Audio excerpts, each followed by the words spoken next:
ಎಲ್ಲರಿಗೂ ನಮಸ್ತೆ. ಮೊದಲಿಗೆ ಇನ್ನೇನು ಹಾಜರಿರ್ತೀರ ತಮ್ಮ ಹಿರಿಯ ನಾಗರಿಕರ ಪಾದಾರವಿಂದಗಳಿಗೆ ನನ್ನ ನಮಸ್ಕಾರಗಳು. ಹಾಗೆ ತಮ್ಮಲ್ಲಿ ನಾನು ಆಶೀರ್ವಾದಗಳನ್ನು ಸಹ ನಾನು ಕೇಳ್ಕೊಳ್ತೇನೆ. ಹಾಗೂ ವೇದಿಕೆ ಮೇಲೆ ಆಸೀನರ್ತಕ್ಕಂಥ ಈ ಒಂದು ನಮ್ಮ ರೋಟರಿ ಕ್ಲಬ್ ಸಂಸ್ಥೆಯ ಪ್ರತಿನಿಧಿಗಳಿಗೆ ಹಾಗೂ ಈ ಕಾರ್ಯಕ್ರಮವನ್ನು ಆಯೋಜಿಸಿರ್ತಕ್ಕಂಥ ನೈಟಿಂಗೇಲ್ ಮೆಡಿಕಲ್ ಟ್ರಸ್ಟ್ನವರಿಗೆ, ಇವರಿಗೆ ನನ್ನ ಇಲಾಖೆ ಪರವಾಗಿ ಪ್ರಪ್ರಥಮ ಬಾರಿಗೆ ಹಾಗೂ ಆದ್ಯತೆ ಮೇರೆಗೆ ಅವರಿಗೆ ನಾನು ಅಭಿನಂದನೆ ಸಲ್ಲಿಸಲಿಕ್ಕೆ ಇಷ್ಟಪಡ್ತೇನೆ. ಏಕೆಂತಂದರೆ ರೋಟರಿ ಕ್ಲಬ್ ಅನ್ನೋದು ಸಹ ಒಂದು ಸ್ವಯಂ ಸೇವಾ ಸಂಸ್ಥೆ, ಹಾಗೆ ನೈಟಿಂಗೇಲ್ ಮೆಡಿಕಲ್ ಟ್ರಸ್ಟ್ ಅನ್ನೋದು ಅದು ಕೂಡ ಒಂದು ಸ್ವಯಂ ಸೇವಾ ಸಂಸ್ಥೆ. ನೀವೆಲ್ಲ ಇಲ್ಲಿ ಸೇರಿದ್ದೀರಾ, ನಿಮಗೆಲ್ಲ ಏನದ್ದು ನೀವ್ಯಾರು ಕೂಡ ದುಡ್ಡು ಕೊಟ್ಟು ಬಂದಿಲ್ಲ ಅಲ್ವಾ? ಅವರ ಸಂಸ್ಥೆಗಳ ದಿನನಿತ್ಯ ಹೋಗ್ತೀರಾ, ಅಗಲ ಯೋಗಕ್ಷೇಮ ಕೇಂದ್ರಗಳು ಹಿರಿಯರ ವಾಣಿ ಏನು ಮಾಡಿದ್ದಾರೆ ಆ ಕೇಂದ್ರಗಳಿಗೂ ಹೋಗ್ತೀರಾ, ಅಲ್ಲೇ ನಾವು ನೀವು ದುಡ್ಡು ಕೊಡ್ತಾ ಇದ್ದೀರಾ. ಆದರೆ ಇದನ್ನೆಲ್ಲ ಮಾಡ್ತಾ ಇರೋದು ಯಾರು? ನೈಟಿಂಗೇಲ್ ಮೆಡಿಕಲ್ ಟ್ರಸ್ಟ್ ಮತ್ತು ರೋಟರಿ ಕ್ಲಬ್ ಅಂತ ಸಂಸ್ಥೆಗಳು. ಅಂದರೆ ಅರ್ಥ ಮಾಡ್ಕೊಳ್ಳಿ, ಈ ಒಂದು ಪ್ರಪಂಚದಲ್ಲಿ ಏನು ನಶಿಸಿ ಹೋಗ್ತಾ ಇದೆ ಈ ಮಾನವೀಯತೆ ಅನ್ನೋದು, ಅದೇನಾದರೂ ಬೆಳೀತಾ ಇದ್ರೆ ಇಂಥ ಸ್ವಯಂ ಸೇವೆ ಸಂಸ್ಥೆಗಳು ಅಂತ ಹೇಳಲಿಕ್ಕೆ ನಾನು ನಿಜವಾಗ್ಲೂ ಹೆಮ್ಮೆ ಪಡ್ತೇನೆ. ಯಾಕೆಂತಂದ್ರೆ ಇಂಥ ಸಂಸ್ಥೆಗಳಿಲ್ಲ ಅಂತಂದ್ರೆ ಈ ಮಾನವೀಯತೆ ಅನ್ನೋದು ಹೆಚ್ಚಿನ ರೀತಿಯಲ್ಲಿ ಪ್ರಗತಿ ಅಂದರೆ ಅಭಿವೃದ್ಧಿ ಹೊಂದಲಿಕ್ಕೆ ಸಾಧ್ಯತೆ ಇಲ್ಲ. ನಾವು ಸರ್ಕಾರಿ ಇಲಾಖೆಯವರು ನಾವೇನು ಅಂತ ಹೇಳುತ್ತೆ ಅದಕ್ಕೆ ತಕ್ಕನಾದಂಥ ಒಂದು ವೇತನ ಏನು ಸಂಬಳ ಅಂತ ಕೊಡುತ್ತೆ. ಈಗ ನಮ್ಮ ಹಿರಿಯ ನಾಗರಿಕರಿಗೆ ಇರ್ತಕ್ಕಂಥ ಸೌಲಭ್ಯಗಳ ಬಗ್ಗೆ ಹೇಳಿಕೆ ನನ್ನ ಕರೆದಿದ್ದಾರೆ. ಆದರೆ ಆದಷ್ಟು ಎಲ್ಲದೂ ಕೂಡ ನಮ್ಮ ವಾಣಿ ಮೇಡಮ್ನವರು ಕವರ್ ಮಾಡಿಬಿಟ್ಟಿದ್ದಾರೆ, ಹೇಳಿದ್ದಾರೆ. ಎಲ್ಲ ಕಾನೂನಿಯರು ಹೇಳಿದ್ದಾರೆ, ಪೆನ್ಷನ್ ಬಗ್ಗೆ ಹೇಳಿದ್ದಾರೆ, ಎಲ್ಲ ರೀತಿದು ಹೇಳಿದ್ದಾರೆ. ಈಗ ಅಟ್ ಪ್ರೆಸೆಂಟ್ ನಿಮಗೆ ಇಲ್ಲೇನಿರ್ತೀರ, ನಿಮ್ಗೆ ಏನೇನು ಪ್ರಾಬ್ಲಮ್ ಇದೆ, ನಮ್ಮ ಇಲಾಖೆ ಅನ್ನೋದು ನಿಮಗೆ ಬರ್ತಕ್ಕಂಥ ಎಲ್ಲ ರೀತಿಯ ತೊಂದರೆಗಳನ್ನು ನಿವಾರಿಸಲಿಕ್ಕೆ ಏನೇನು ಬೇಕೋ ಅದೆಲ್ಲ ಸೌಲಭ್ಯಗಳನ್ನ ಕೊಡ್ತದೆ. ಅಂದರೆ ಈಗ ನಿಮ್ಗೆ 60 ವರ್ಷ ಆದ ನಂತರ ನಿಮಗೇನು ಈ ಒಂದು ನಿಮ್ಮ ಏಜ್ನಲ್ಲಿ ಪ್ರಪ್ರಥಮ ಬಾರಿಗೆ ಬರ್ತಕ್ಕಂಥದ್ದು ನಿಮ್ಮ ಆರೋಗ್ಯದ ತೊಂದರೆ. ಈ ಆರೋಗ್ಯದ ತೊಂದರೆಗೆ ಸಂಬಂಧಪಟ್ಟಂತೆ ಆಯುಷ್ಮಾನ್ ಭವ ಅಂತ ಒಂದು ಏನು ಹೆಲ್ತ್ ಇನ್ಶೂರೆನ್ಸ್ ಅಂತ ಏನಿದೆ ಅದನ್ನು ಮಾಡ್ಕೊಡ್ತಕ್ಕಂಥ ಒಂದು ಕೆಲಸವನ್ನು ನಾವು ಮಾಡ್ತಾ ಇದ್ದೀವಿ. ಹಾಗೆ ಈ 60 ವರ್ಷ ಆದ ನಂತರ ನಿಮಗೆ ನಡಿಲಿಕ್ಕೆ ತೊಂದರೆ ಆಗುತ್ತೆ, ಕುತ್ಕೊಳ್ಳಲಿಕ್ಕೆ ತೊಂದರೆ ಆಗುತ್ತೆ, ಮಂಡಿ ನೋವುಗಳು ಬರುತ್ತೆ. ಇದೆಲ್ಲದಕ್ಕೂ ಬೇಕಾದಂಥದ್ದು ಏನು ನಡಿಲಿಕ್ಕೆ ಬೇಕಾದಂಥ ಉರುಗೋಲುಗಳಾಗಿರ್ಬೋದು, ಅಥವಾ ಮಂಡಿ ನೋವಿಗೆ ಬೇಕಾದಂಥ ಒಂದು ಮೊಣಕಾಲು ಪಟ್ಟಿ ಇರ್ಬೋದು, ಸೊಂಟ ನೋವಿಗೆ ಬೇಕಾದಂಥ ಸೊಂಟದ ಪಟ್ಟಿ ಇರ್ಬೋದು, ಕಿವಿ ಕೇಳಿಸ್ದಲೇ ಇರ್ತಕ್ಕಂಥ ಸಂದರ್ಭದಲ್ಲಿ ಕಿವಿ ಕೇಳಿಸ್ತಕ್ಕಂಥ ಶ್ರವಣ ಸಾಧನಗಳನ್ನಿರ್ಬೋದು, ಕಣ್ಣು ಕಾಣ್ದಲೇ ಇರ್ತಕ್ಕಂಥ ಸಂದರ್ಭದಲ್ಲಿ ತಮಗೆಲ್ಲ ಕ್ಯಾಂಪ್ಗಳನ್ನ ಮಾಡಿಸಿ ಅಲ್ಲಿ ನಿಮ್ಮನ್ನು ಕಣ್ಣಿನ ಆಪರೇಷನ್ ಮಾಡಿಸ್ತಕ್ಕಂಥದ್ದು ಇರ್ಬೋದು. ಇವೆಲ್ಲವೂ ಕೂಡ ಉಚಿತವಾಗಿ ಮಾಡ್ತಕ್ಕಂಥ ಕರ್ತವ್ಯವನ್ನು ನಮ್ಮ ಇಲಾಖೆ ಮಾಡ್ತಾ ಇದೆ. ಯಾರಿಗಾದರೂ ಏನಾದರೂ ಈ ಥರದ ಸಮಸ್ಯೆಗಳಿದ್ದಲ್ಲಿ, ಏನಾದರೂ ಸಹಾಯ ಬೇಕಾದಲ್ಲಿ ನೀವು ಮ್ಯಾಕ್ಸಿಮಮ್ ನೈಟಿಂಗೇಲ್ ಮೆಡಿಕಲ್ ಟ್ರಸ್ಟ್ನವ್ರು ಮಾಡಿಸಿರ್ತಾರೆ. ಇನ್ನೂ ಏನಾರು ಹೆಚ್ಚಿನ ರೀತಿಯಲ್ಲಿ ನಮಗನ್ನ ಕಾಂಟ್ಯಾಕ್ಟ್ ಮಾಡಬೇಕು, ಯಾರಿಗಾರ ನೀವು ದೂರದಲ್ಲಿರೋರ್ಗೆ ತಿಳಿಸ್ಬೇಕು ಅಂತಿದ್ರೆ ದಯವಿಟ್ಟು ನನ್ನ ನಂಬರ್ನ ತಗೊಳ್ಳಿ. ಯಾವುದೇ ಸಮಯದಲ್ಲಾದರೂ ನನಗೆ ಕರೆ ಮಾಡಲಿಕ್ಕೆ ಹೇಳಿ. ಅವರಿಗೆ ಏನೇ ಬೇಕಾದರೂ 60 ವರ್ಷದ ಮೇಲ್ಪಟ್ಟಂಥ ವೃದ್ಧರಿಗೆ ಏನೇ ಬೇಕಾದರೂ, ಅಂದರೆ ವೀಲ್ ಚೇರ್ ಇರ್ಬೋದು, ಆಮೇಲೆ ಕಮೋಡ್ ಚೇರ್ಗಳಿರ್ಬೋದು, ಆನಂತರ ಉರುಗೋಲುಗಳು ಇರ್ತಕ್ಕಂಥದ್ದು, ಈ ಕೊಂಕಳು ದೊಣ್ಣೆ ಅಂತ ಹೇಳ್ತಾರೆ ಅದನ್ನಿರ್ಬೋದು, ಶ್ರವಣ ಸಾಧನಗಳು, ಕನ್ನಡಕಗಳು, ಎಲ್ಲ ರೀತಿಯ ಸೌಲಭ್ಯಗಳಿಗೆ ನನ್ನನ್ನು ಕಾಂಟ್ಯಾಕ್ಟ್ ಮಾಡ್ಬೋದು. ನಿಮಗೆ ಆ ಒಂದು 24/7 ಈ ಒಂದು ಸೇವೆ ಇರುತ್ತೆ ನಿಮಗೆ. ಆನಂತರ 3 ವರ್ಷಕ್ಕೊಂದ್ಸರಿ ಅದನ್ನು ಪುನಃ ಏನು ಒಂದ್ಸರಿ ಕೊಟ್ಟಿದ ತಕ್ಷಣ ನೀವು ಜೀವನ ಪೂರ್ತಿ ಅದನ್ನೇ ಬಳಸಬೇಕು ಅಂತ ಏನಿಲ್ಲ. 3 ವರ್ಷದ ನಂತರ ಪುನಃ ಅದನ್ನು ನಾವು ಇನ್ನೊಂದು ರಿಪೀಟ್ ಮಾಡ್ತೀವಿ. ಪ್ರತಿ 3 ವರ್ಷಕ್ಕೊಂದ್ಸರಿ ನೀವೇನು ತೊಗೊಂಡಿರ್ತೀರೋ ಅದನ್ನು ಪುನಃ ತೆಗೆದುಕೊಳ್ತಕ್ಕಂಥ ಅವಕಾಶ ನಿಮಗೆಲ್ಲರಿಗೂ ಇರುತ್ತೆ. ಹಾಗೆ ನೋಡಿ, ಈಗ ನಿಮಗೆಲ್ಲ ಗೊತ್ತಿದೆ, ಸುಮಾರು ಜನಕ್ಕೆ ಸಮಸ್ಯೆಗಳಿದೆ, ಯಾರು ಹೇಳ್ಕೊಳಂಗಿಲ್ಲ ಅಲ್ವಾ? ಸುಮಾರು ಜನ ಮಕ್ಕಳುಗಳು ಏನೋ ತೊಂದರೆ ಕೊಡ್ತಾ ಇರ್ಬೋದು, ಅಥವಾ ಅವರು ಹಣಕಾಸಿನ ಒಂದು ಸ್ಥಿತಿಯಿಂದ ನಿಮ್ಮನ್ನು ಸರಿಯಾದ ರೀತಿಯಲ್ಲಿ ನೋಡ್ಕೊಳ್ಲಿಕ್ಕೆ ಆಗ್ದಲೇ ಇರ್ಬೋದು, ಅಥವಾ ಅವರ ದೈನಂದಿನ ಕೆಲಸದಿಂದ ನಿಮ್ಮನ್ನು ಸರಿಯಾದ ಸಮಯಕ್ಕೆ ಆಸ್ಪತ್ರೆಗೆ ಕರ್ಕೊಂಡು ಹೋಗುವಂಥ ಸಮಸ್ಯೆಗಳಾಗಿರ್ಬೋದು. ಇವೆಲ್ಲವೂ ಕೂಡ ನೀವು ನೋಡ್ತಾ ಇದ್ದೀರಾ. ಆದರೆ ಯಾಕೆ ಇದು ಆಗ್ತಾ ಇದೆ ಅಂತಂದರೆ, ನಾವುಗಳು ಯಾರಿಗೆ ಈ ತೊಂದರೆಗಳನ್ನು ಅನುಭವಿಸ್ತಿದ್ದಾರೆ, ಯಾರು ನನ್ನ ಮಗ ಹಿಂಗೆ ಮಾಡ್ಬೋದಿತ್ತು, ನನ್ನ ಸೊಸೆ ಹಿಂಗೆ ಮಾಡ್ಬೋದಿತ್ತು, ನನ್ನ ಮೊಮ್ಮಕ್ಕಳು ಹಿಂಗೆ ಮಾಡ್ಬೋದಿತ್ತು ಅಂತ ಏನು ಅನಿಸಿದೆ, ಅದು ನಿಜವಾಗ್ಲೂ ಅವ್ರ ತೊಂದರೆ ಅಲ್ಲ ಅಂತ ನಾನು ಹೇಳಲಿಕ್ಕೆ ಇಷ್ಟಪಡ್ತೇನೆ. ಯಾಕೆ ಅಂತಂದರೆ ಅವರಿಗೆ ಸರಿಯಾದ ಸಮಯದಲ್ಲಿ ಈ ಒಂದು ನಮ್ಮ ಸಂಬಂಧಗಳ ಬೆಲೆಗಳನ್ನು ನಾವು ಹೇಳ್ಕೊಟ್ಟಿದ್ರೆ ನಿಜವಾಗ್ಲೂ ಅವರು ಹಣಕ್ಕೆ ಪ್ರಾಮುಖ್ಯತೆ ಕೊಡೋದಿಲ್ಲ, ಆ ಒಂದು ಸಂಬಂಧಗಳಿಗೆ ಪ್ರಾಮುಖ್ಯತೆ ಕೊಡ್ತಾರೆ. ನಾವು ಈ ಭಾರತದಂಥ ಒಂದು ದೇಶದಲ್ಲಿ ಶ್ರವಣ ಕುಮಾರ ಅಂತ ಕೇಳಿರ್ತೀರ. ಅವನು ತಮ್ಮ ವೃದ್ಧ ತಂದೆ ತಾಯಿಗಳು ಕಣ್ಣು ಕಾಣದಲ್ಲಿರ್ತಕ್ಕಂಥ ತಂದೆ ತಾಯಿಗಳನ್ನು ಹೆಗಲ ಮೇಲೆ ಹೊತ್ಕೊಂಡು, ಅಂದರೆ ಎರಡು ಕಡೆ ಅವ್ರನ್ನ ಕೂರಿಸ್ಕೊಂಡು ಇಡೀ ಒಂದು ಅವರ ದೇಶವನ್ನು ನಾವು ಕಾಶಿಯನ್ನು ಯಾತ್ರೆ ಎಲ್ಲ ಮಾಡಿಸ್ಕೊಂಡು ಬಂದಿದ್ದಂಥ ಕಥೆಗಳನ್ನು ಓದಿ ನಾವು ಕಲ್ತಿರ್ತಕ್ಕಂಥದ್ದು, ಬೆಳೆದಿರ್ತಕ್ಕಂಥದ್ದು. ಅದೇ ರೀತಿ ಯಾವುದೋ ಒಬ್ಬ ರಾಜ ತನ್ನ ಹೆಂಡತಿ ಏನು ಮಾಡ್ತಾಳೆ, ಆ ಒಂದು ರಾಣಿ ಅಂತ ಏನು ಕರೀತಾರೋ ಅವರ ತಾಯಿಯ ಹೃದಯನ ಕೇಳಿದಾಗ ಆ ತಾಯಿಯ ಹೃದಯವನ್ನು ಅವ್ರನ್ನ ತಾಯಿಯಿಂದ ಹೃದಯನ ತೆಗೆದುಕೊಂಡು ಬಂದು ಅವನು ತಗೊಂಡು ಹೋಗ್ದಂಥ ಸಂದರ್ಭದಲ್ಲಿ ಎಡವಿ ಬಿದ್ದಾಗ ಆ ಹೃದಯ ಏನು ಹೇಳುತ್ತೆ, ಮಗನೇ ಹುಷಾರು ಅಂತ ಹೇಳುತ್ತೆ. ಇಂಥ ಕಥೆಗಳನ್ನೆಲ್ಲ ನಾವು ಕೇಳಿ ಬೆಳೆದಿದ್ದೀವಿ. ಆದರೆ ಯಾಕೆ ನಮ್ಮ ಮಕ್ಕಳು ಹಿಂಗಾಗ್ತಾ ಇದ್ದಾರೆ? ನಮ್ಮ ಕಷ್ಟಗಳನ್ನ ಯಾಕೆ ಅರ್ಥ ಮಾಡ್ಕೊಳ್ತಿಲ್ಲ ಅಂದರೆ ನಾವು ಸರಿಯಾದ ಸಮಯದಲ್ಲಿ ಸರಿಯಾದ ಅವರಿಗೆ ಈ ಒಂದು ಸಂಬಂಧಗಳ ಬೆಲೆಗಳನ್ನ ನಾವು ಹೇಳ್ಕೊಟ್ಟಿಲ್ಲ. ದುಡ್ಡಿನ ಬಗ್ಗೆ ಮಹತ್ವ ಹೇಳ್ಕೊಟ್ಟಿದ್ದೀವಿ. ಮಗನೇ ನೀನು ಚೆನ್ನಾಗಿ ಓದಬೇಕು, ಆಸ್ತಿ ಮಾಡಬೇಕು, ಶ್ರೀಮಂತನಾಗಬೇಕು ಅಂತ ಹೇಳ್ಕೊಟ್ಟಿದ್ದೀವಿ ವಿನಃ ಈ ಥರ ಕಷ್ಟದ ಸಂದರ್ಭದಲ್ಲಿ ಯಾವಾಗ ನಾವು ಯಾವ ರೀತಿ ಅವ್ರನ್ನ ನಮ್ಮ ಹಿರಿಯರನ್ನ ಸುತ್ತಮುತ್ತಲರವ್ರನ್ನ ಕಷ್ಟದಲ್ಲಿರೋರನ್ನ ನೋಡ್ಕೊಳ್ತಕ್ಕಂಥದ್ದನ್ನು ನಾವು ಸರಿಯಾದ ರೀತಿಯಲ್ಲಿ ಹೇಳ್ಕೊಟ್ಟಿಲ್ಲ ಅಂತ ಒಂದು ಅನಿಸುತ್ತೆ. ಯಾಕೆಂತಂದರೆ ನೀವು ನೋಡಿರ್ತೀರ, ನಿಮ್ಮ ಮಕ್ಕಳಿಗಿಂತ ಇನ್ಯಾರೋ ಪಕ್ಕದ ಮನೆ ಮಕ್ಕಳು ನೋಡಿ ಅವ್ರ ತಂದೆ ತಾಯಿಗಳನ್ನ ಎಷ್ಟು ಚೆನ್ನಾಗಿ ನೋಡ್ಕೊಳ್ತಾ ಇದ್ದಾನೆ, ಅವ್ನಿಗೆ ಎಷ್ಟೇ ಕೆಲಸ ಇದ್ರೂ ಆ ನಡುವೆ ಬಂದ್ಬಿಟ್ಟು ತಂದೆ ತಾಯಿಗಳನ್ನ ಕರ್ಕೊಂಡು ಹೋಗ್ತಾನೆ. ಇದು ಹಾಗಾದರೆ ಅವರು ಯಾವ ರೀತಿ ಬೆಳೆಸಿದ್ದಾರೆ, ನೀವು ಯಾವ ರೀತಿ ಬೆಳೆಸಿದ್ದೀರಾ ಅಂತ ಒಂದ್ಸರಿ ನಾವು ಯೋಚನೆ ಮಾಡಬೇಕಾಗತ್ತೆ. ಕೆಲವು ಸಂದರ್ಭಗಳಲ್ಲಿ ಎಲ್ಲ ರೀತಿಯಲ್ಲಿ ಹೇಳ್ಕೊಟ್ಟಿದ್ರು ಮಕ್ಕಳುಗಳು ಕೂಡ ಬೇರೆ ರೀತಿಯಲ್ಲಿ ವರ್ತನೆ ಮಾಡಿದ್ದಂಥದ್ದಿದೆ. ನೋಡ್ತಾನೆ ಇದ್ದೀರಾ, ಯಾವುದೋ ಒಂದು ಸಂಬಂಧಕ್ಕೋಸ್ಕರ ಮಗನ್ನೇ ಕತ್ತಿಜಿಗೆ ಸಾಯಿಸಿರ್ತಕ್ಕಂಥ ತಾಯಿಂದ್ರು ಕೂಡ ಈಗ ಇರುವಾಗ ಯಾಕೆ ಈ ಥರ ಆಗ್ತಾ ಇದೆ ಅಂತ ನಾವು ನೋಡಿದಾಗ ಇಂಥ ಒಂದು ಸಂದರ್ಭದಲ್ಲಿ ಇಂಥ ಒಂದು ಸಂಸ್ಥೆಗಳ ನಮಗೆ ಸಹಕಾರ, ಆ ಸಂಸ್ಥೆಗಳಿಂದ ನಿಮಗೆ ಸಿಗ್ತಕ್ಕಂಥ ಒಂದು ನೈತಿಕ ಬೆಂಬಲ ನಿಜವಾಗ್ಲೂ ಒಂದು ಏನಂದರೆ ನಾವು ಹೇಳಲಿಕ್ಕೆ ಹೆಮ್ಮೆ ಪಡ್ತೇನೆ.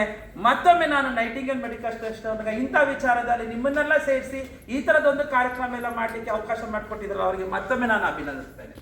ಜೊತೆನಲ್ಲಿ ಕೇಳಿ, ನೀವೇನು ಈಗ ಇದ್ದೀರಾ, ನಿಮಗೇನು ಸೌಕರ್ಯ ಬೇಕು, ಯಾರಿಗೆ ಏನು ಬೇಕು, ಯಾರಿಗಾದ್ರೂ ಉರುಗೋಲುಗಳು ಬೇಕಿದ್ರೆ ನಿಜವಾಗ್ಲೂ ಆಧಾರ್ ಕಾರ್ಡ್. ಪ್ರಪಂಚದಲ್ಲಿ ಮನುಷ್ಯ ಬದುಕಿದಾನೆ ಅಂತಂದ್ರೆ ಅವನಿಗೆ ಆಧಾರ್ ಕಾರ್ಡ್ ಇದ್ರೆ ಮಾತ್ರ ಬದುಕಿದಾನೆ ಅಂತ ಅನ್ಕೊಳ್ಳಿ.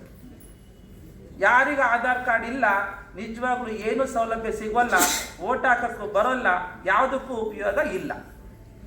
ಒಂದು ಶವವನ್ನ ಯಾರು ಸತ್ತಿರ್ತಾರ ಆ ಒಂದು ಶವವನ್ನ ನಾವು ಹೋಗಿ ಮಣ್ಣು ಮಾಡಬೇಕಾದ್ರೂ ಕೂಡ ಈಗ ಆಧಾರ್ ಕಾರ್ಡ್ ಇರಬೇಕು. ಗೊತ್ತಾಯ್ತಾ? ಯಾರ್ಯಾರಿಗೆ ಆಧಾರ್ ಕಾರ್ಡ್ ಇಲ್ಲ ನೋಡಿ, 1 2 ಆಧಾರ್ ಕಾರ್ಡ್ ಇಲ್ವಾ? ಆಧಾರ್ ಕಾರ್ಡ್ ಇದೆಯಾ? ಯಾರಿಗೆ ಕನ್ನಡ ಬರಲ್ಲ? ಕನ್ನಡ ಯಾರಿಗೆ ಅರ್ಥ ಆಗಲ್ಲ? ನೋಡಿ, ಒಂದು ನಿಮಿಷ, ನಾವು ಎಲ್ಲಿ ಬದುಕ್ತಾ ಇದ್ದೀವೋ ಅಲ್ಲಿ ನಾವು ಒಳ್ಳೆ ರೀತಿಯಲ್ಲಿ ಬದುಕಬೇಕು ಅಂತಂದರೆ ಅಲ್ಲಿರ್ತಕ್ಕಂಥ ಜನಗಳು ಯಾವ ಭಾಷೆ ಮಾತಾಡ್ತಾರೋ ಆ ಭಾಷೆಗಳನ್ನ ಕಲಿಬೇಕು. ಆ ಕಲಿಯೋದ್ರಿಂದಲೇ ಕೂಡ ನಿಮಗೆಲ್ಲ ರೀತಿಯ ಸೌಲಭ್ಯಗಳು ಅರ್ಥ ಆಗುತ್ತೆ. ಸುಮಾರು ಜನ ಈಗ ನಾನು ಕೂಡ ಈ ಮೊನ್ನೆ SIR ಅಂತ ಮಾಡಿದ್ದಾರೆ, ಗೊತ್ತಿದೆಯಲ್ಲ ನಿಮಗೆ, ಚುನಾವಣೆಗೋಸ್ಕರ SIR ಅಂತ ಒಂದು ಮಾಡಿದ್ರು. ಆ SIR ಪಟ್ಟಿನಲ್ಲಿ ನೋಡಿದಾಗ ಬೆಂಗಳೂರಿನಲ್ಲಿ 1,03,00,000 ಜನ ಇದ್ದಂಥ ಓಟುಗಳಲ್ಲಿ ಈಗ 42 ಲಕ್ಷ ಜನ ಓಟುಗಳು ಇಲ್ಲ. ಹಾಗಂತ ಅವ್ರದನ್ನೇನು ಕ್ಯಾನ್ಸಲ್ ಮಾಡಿಲ್ಲ. ಈ 42 ಲಕ್ಷ ಜನ ನಾನಾ ಕಡೆ ಓಟುಗಳನ್ನ ಇಟ್ಕೊಂಡಿದ್ರು. ಹಾಗಾಗಿ ಈಗ ಅವ್ರಿಗೆ ಕೊಟ್ಟಿರೋದು ಒಂದು ಕಡೆ ನಿಮಗೆ ಇಟ್ಕೊಳ್ಳಿಕ್ಕೆ ಅವಕಾಶ ಕೊಟ್ಟಿದ್ದಾರೆ. ಆದರೆ ಈ ಜನಗಳು ನಮ್ಮ ಬೆಂಗಳೂರಲ್ಲಿ ಇರ್ತಕ್ಕಂಥದ್ದು ಏನಾಗಿದೆ ಅಂತ ಅಂದರೆ, ನಮ್ಮ ಬೆಂಗಳೂರಲ್ಲಿ ವಾಸ ಮಾಡ್ತಕ್ಕಂಥ ನನ್ನಂತಾರೆ, ನಾನು ಯಾವುದೋ ಊರಿನಲ್ಲೋ ಹುಟ್ಟಿ ಇಲ್ಲಿ ಬಂದು ಬದುಕ್ತಾ ಇದ್ದೀನಿ. ನಮ್ಮಂಥ ಜನಗಳು ಏನು ಮಾಡ್ತಾ ಇದ್ದಾರೆ ಅಂತಂದರೆ, ನಮಗೆ ಓಟು ನಮ್ಮೂರಲ್ಲೇ ಹಾಕ್ತೀನಿ, ನಾನು ಇಲ್ಲಿ ಹಾಕಲ್ಲ ಅಂತಾರೆ. ಈ ರೀತಿ ಅವರು ಆಯ್ಕೆ ಮಾಡ್ಕೊಂಡಿರೋದ್ರಿಂದ 42 ಲಕ್ಷ ಜನಗಳ ಓಟುಗಳು ಹೋಗಿದೆ ವಿನಃ ಹಾಗಾದ್ರೆ ಅವರಿಗೆ ಓಟ್ ಮಾಡ್ತಕ್ಕಂಥ ಶಕ್ತಿ ನಿಜವಾಗ್ಲೂ ಹೋಗಿಲ್ಲ. ಅವರಿಗೆ ಅವರವರಲ್ಲೇ ಉಳಿಸ್ಕೊಳಕ್ಕೆ ಅವಕಾಶ ಕೊಟ್ಟಿದ್ದಾರೆ. ಹಾಗೆ ನನಗೂ ಗೊತ್ತಿರೋಂಗೆ ಇಲ್ಲಿ ಸುಮಾರು ಜನ, ಎಷ್ಟೋ ಜನ ನಾವು ಇಲ್ಲಿ ಬೇಡ ತಮಿಳ್ನಾಡಲ್ಲಿ ಹಾಕ್ತೀವಿ ಅಂತ ಇದ್ರೂ ಇರ್ಬೋದು, ಆಂಧ್ರದಲ್ಲಿ ಹಾಕ್ತೀವಿ ಅಂತಲೂ ಇದ್ರೂ ಇರ್ಬೋದು, ಅಥವಾ ನಾವು ಬೇರೆ ಜಿಲ್ಲೆಗಳಲ್ಲಿ ನಾವು ಎಲ್ಲಿದ್ದೀವಿ ಅಲ್ಲಿ ಹಾಕ್ತೀವಿ ಅಂತ ನೀವು ಇರ್ಬೋದು. ಆದರೆ ನಿಜವಾಗ್ಲೂ ಇದು ದುರಂತ. ಯಾಕೆ ದುರಂತ ಅಂತಂದರೆ, ಯಾವುದೇ ಒಬ್ಬ ವ್ಯಕ್ತಿಗೆ ಅವನ ವೋಟಿಂಗ್ ಪವರ್ ಅವನ ಇರ್ತಕ್ಕಂಥ ಸ್ಥಳದಲ್ಲಿ ಇಲ್ಲ ಅಂತಂದರೆ ನಿಜವಾಗ್ಲೂ ಯಾವುದೇ ರಾಜಕಾರಣಿಗಳು ಅವನಿಗೆ ಯಾವುದೇ ಸಹಕಾರವನ್ನು ಕೊಡೋದಿಲ್ಲ.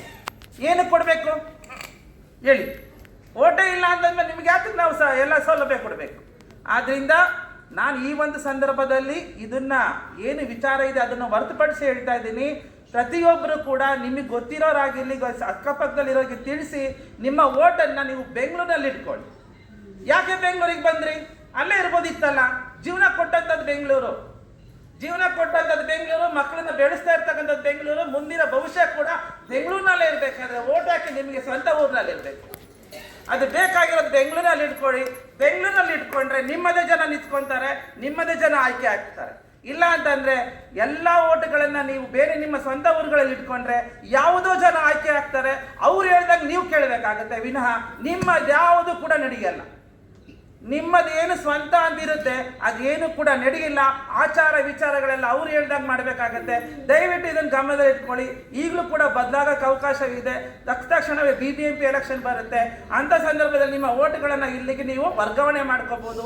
ಇವೆಲ್ಲ ಅವಕಾಶಗಳು ನಿಮಗೆ ಅನುಕೂಲಕ್ಕೋಸ್ಕರ ಹೇಳ್ತಾ ಇದ್ದೀನಿ. ಇದು ನಾನು ಈಗೇನು ಒಂದು ಚರ್ಚೆನಲ್ಲಿ ಈ ಒಂದು ವಿಚಾರನ ಹೊರಗಿಟ್ಟು ಹೇಳ್ತಕ್ಕಂಥದ್ದು. ಹಾಗೆ ನಿಮಗೆ ನಮ್ಮ ಇಲಾಖೆಯಿಂದ ನಿಮಗೆ ಯಾವುದೇ ರೀತಿಯ ಸೌಕರ್ಯಗಳು, ಪೆನ್ಷನ್ ಇರ್ಬೋದು, ಅದನ್ನು ನಾವು ಕೊಡ್ತೇವೆ.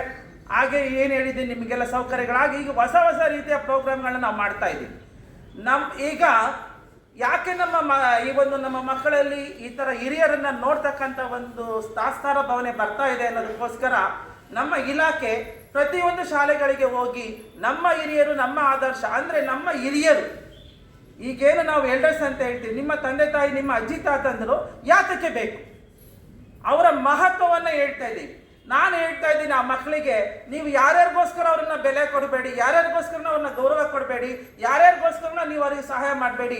ನೀವು ನಿಮ್ಮ ಹಿರಿಯ ಜನ ಅಂದರೆ ನೀವು ಒಂದು ದಿನ, ನಾನು ಒಂದು ದಿನ ಏನಾಗ್ತೀನಿ, ನಿಮ್ಮಂತೆ ವಯಸ್ಸಾಗ್ತೀನಿ, ಆ ಮಕ್ಕಳು ಕೂಡ ಒಂದಿನ ವಯಸ್ಸಾಗ್ತಾರೆ. ಅಂಥ ಸಂದರ್ಭದಲ್ಲಿ ನಿಮ್ಮ ಮಕ್ಕಳು ಮೊಮ್ಮಕ್ಕಳು ಸರಿಯಾಗಿ ನೋಡ್ಕೋಬೇಕು ಅಂತಂದರೆ ನೀವು ಕೂಡ ಈಗ ಸರಿಯಾದ ರೀತಿಯಲ್ಲಿ ಗೌರವಯುತವಾಗಿ ತಮ್ಮ ತಂದೆ ತಾಯಿಗಳನ್ನು, ಹಿರಿಯರನ್ನ ನೋಡ್ಕೊಳ್ಳಿ ಅಂತ ನಾವು ಅವರಿಗೆ ಪಾಠವನ್ನು ಹೇಳ್ತಾ ಇದ್ದೀವಿ. ಈ ಪಾಠವನ್ನು ಹೇಳ್ತಾ ಇರತಕ್ಕಂಥ ಕೆಲಸವನ್ನು ಕೂಡ ಮಾಡ್ತಾ ಇದ್ದೀವಿ. ಹಾಗೆಯೇ ಈ ಒಂದು ವೃದ್ಧಾಶ್ರಮಗಳಲ್ಲಿ ಮತ್ತು ಈ ಒಂದು ಡೇ ಕೇರ್ ಸೆಂಟರ್ಗಳಲ್ಲಿ ಈ ವೈದ್ಯಕೀಯ ಸೌಲಭ್ಯಗಳನ್ನು, ಡಾಕ್ಟರ್ಗಳನ್ನ ಕರ್ಕೊಂಡೋಗಿ ಅವ್ರನ್ನ ಟೆಸ್ಟ್ ಮಾಡಿಸ್ತಕ್ಕಂಥದ್ದು, ಅಲ್ಲಿ ಯಾರಿಗೆ ಹೆಚ್ಚಿನ ರೀತಿಯಲ್ಲಿ ಅವರಿಗೆ ಚಿಕಿತ್ಸೆ ಬೇಕಾಗುತ್ತೆ ಅಂತ ಸಂದರ್ಭದಲ್ಲಿ ಅವರಿಗೆ ಹಾಸ್ಪಿಟ್ಲ್ಗಳಿಗೆ ಕರ್ಕೊಂಡು ಹೋಗ್ತಕ್ಕಂಥದ್ದು, ಇಂಥ ಕಾರ್ಯಕ್ರಮಗಳನ್ನು ಈಗ ಹೊಸದಾಗಿ ಶುರು ಮಾಡ್ತಾ ಇದ್ದೀವಿ ನಮ್ಮ ಇಲಾಖೆಯಿಂದ.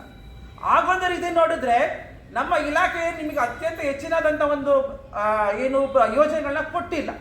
ಯಾಕೆ ಅಂತಂದರೆ 60 ವರ್ಷ ಆಗ್ತಿದ್ದಂಗೆ ನಿಮಗೆ ಯಾವುದೇ ರೀತಿಯ ಲೋನ್ ಸಿಗಲ್ಲ, ನೀವೇನೇ ಕೆಲಸ ಮಾಡ್ತೀವಿ ಅಂದರೂ ನಿಮಗೆ ಕೆಲಸಕ್ಕೆ ಸೇರಿಸ್ಕೊಳಲ್ಲ, ಈ ಥರದ್ದೆಲ್ಲ ಇದೆ.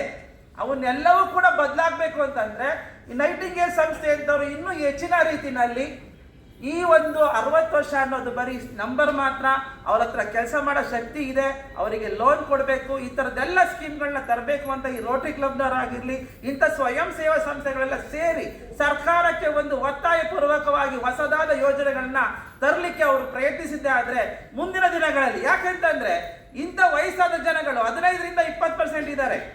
ನೀವು ಸುಮ್ಮನೆ ಏನೂ ಅಲ್ಲ, 1 ಲಕ್ಷ ಜನ ಇದ್ರೆ ಒಂದು ಊರಿನಲ್ಲಿ ಹತ್ತತ್ರ 15ರಿಂದ 20 ಸಾವಿರ ಜನ ವಯಸ್ಸಾದವರು ಇರ್ತಾರೆ. ಯಾಕೆ ಅಂತಂದ್ರೆ ನಮ್ಮ ಭಾರತ ದೇಶದಲ್ಲಿ ಈ ಒಂದು ನಮ್ಮ ಬೆಳೀತಾ ಅಂದ್ರೆ ಬದುಕ್ತಕ್ಕಂಥ ಒಂದು ಲೈಫ್ ಸ್ಪ್ಯಾನ್ ಅಂತ ಏನು ಕರಿತೀವಿ ಅದು ಹೆಚ್ಚಿಗೆ ಆಗ್ತಾ ಇದೆ. ಮೊದಲೆಲ್ಲ 55-60 ವರ್ಷಕ್ಕೆ ಅಂದ್ರೆ ಕೆಲವ್ರು ನೋಡಿರ್ಬೋದು, ಏನು ಸರ್ ಹಿಂಗಂತೀರ, ಕೆಲವ್ರು 30 ವರ್ಷಕ್ಕೆ ಸತ್ತೋಗ್ಬಿಟ್ರಲ್ಲ ಸರ್ ಅಂತ. ಆದರೆ ಎಲ್ಲ ಸೇರಿ ನಾವು ಇಡೀ ಏನು ನಮ್ಮ ದೇಶದಲ್ಲಿ ನಾವು ಆವರೇಜ್ ತಗೊಂಡ್ರೆ ಆ ಒಂದು ಸಂಖ್ಯೆ ಏನಾಗ್ತಾ ಇದೆ, ಆ ನಂಬರ್ ಅನ್ನೋದು, ವಯಸ್ಸು ಅನ್ನೋದು ಏನಾಗ್ತಾ ಇದೆ, ಹಿಂದೆ ಏನು ವಯಸ್ಸಾಗಿ ಸಾಗ್ತಾ ಇದ್ರು 55 ವರ್ಷಕ್ಕೆ, ಈಗ ಅದನ್ನೋದು 70 ವರ್ಷಕ್ಕೆ ಹೋಗಿದೆ. ಸುಮಾರು ಜನಗಳನ್ನು ನೋಡಿರ್ತೀರಾ. ಈಗ ಒಂದು ನಿಮ್ಮ ನೈಟಿಂಗೇಲ್ ಮೆಡಿಕಲ್ ಟ್ರಸ್ಟ್ನವ್ರು ಏನಾದರೂ ಒಂದು ಕಾರ್ಯಕ್ರಮ ಮಾಡಿದಾಗ ಸೀನಿಯರ್ ಸಿಟಿಜನ್ ಸಂಬಂಧಪಟ್ಟಂಗೆ ಇಲ್ಲೂ ಸುಮಾರು ಜನ ಇದ್ದೀರಾ ಅಲ್ವಾ? 65, 70, 75 ವರ್ಷದವರೆಲ್ಲ ಇದ್ದೀರಾ ನೀವು ನೋಡಿ. ಇನ್ನೂ ಇದ್ದಾರೆ, ಅವ್ರು ಇನ್ನೂ ಹೆಚ್ಚಾಗಿದ್ದಾರೆ, ಯಂಗ್ಸ್ಟರ್ ಇದ್ದಾರೆ, ಟಿವಿ ಕೇಳಿಸ್ತಾರೆ. ಅಂಥವ್ರಿಗೆಲ್ಲ ಏನಾದರೂ ಒಂದು ಕಾರ್ಯಕ್ರಮನ ಅವ್ರನ್ನ ದುಡಿಮೆ ಮಾಡ್ತಕ್ಕಂಥ ಒಂದು ಕಾರ್ಯಕ್ರಮವನ್ನ, ಅವರಿಗೆ ಏನು ಸಹಕಾರವನ್ನ ಅವರು ಕೂಡ ದುಡಿಮೆ ಮಾಡಬಲ್ಲರು ಅನ್ನೋದನ್ನ ಸರ್ಕಾರಕ್ಕೆ ತೋರಿಸಿ ಏನಾದ ಕೆಲಸ ಇಂಥ ಸ್ವಯಂ ಸೇವಾ ಸಂಸ್ಥೆಗಳಿಂದ ಮಾಡಬೇಕಾಗಿದೆ. ಅದು ಮಾಡ್ತಾ ಇದ್ದಾರೆ. ಈ ಎಲ್ಲ ಒಂದು ನಿಟ್ಟಿನಲ್ಲಿ ಈ ಕಾರ್ಯಕ್ರಮವನ್ನು ಆಯೋಜಿಸಿ ನಿಮ್ಮನ್ನೆಲ್ಲ ಕೂರಿಸಿ ನನ್ನನ್ನು ಕೂಡ ಕಳಿಸಿ ನನಗೆ 2 ಮಾತಾಡಲಿಕ್ಕೆ ಅವಕಾಶ ಮಾಡಿಕೊಟ್ಟಂತ ಈ ಒಂದು ನೈಟಿಂಗೇಲ್ ಮೆಡಿಕಲ್ ಟ್ರಸ್ಟ್ನವರಿಗೆ ಹಾಗೂ ನಮ್ಮ ರೋಟರಿ ಕ್ಲಬ್ ಸಂಸ್ಥೆಯವ್ರಿಗೂ ಕೂಡ ತಮ್ಮೆಲ್ಲರಿಗೂ ವಂದಿಸುತ್ತಾ ನನ್ನ ಎರಡು ಮಾತನ್ನು ಮುಗಿಸ್ತೇನೆ. Thank you. ಧನ್ಯವಾದಗಳು.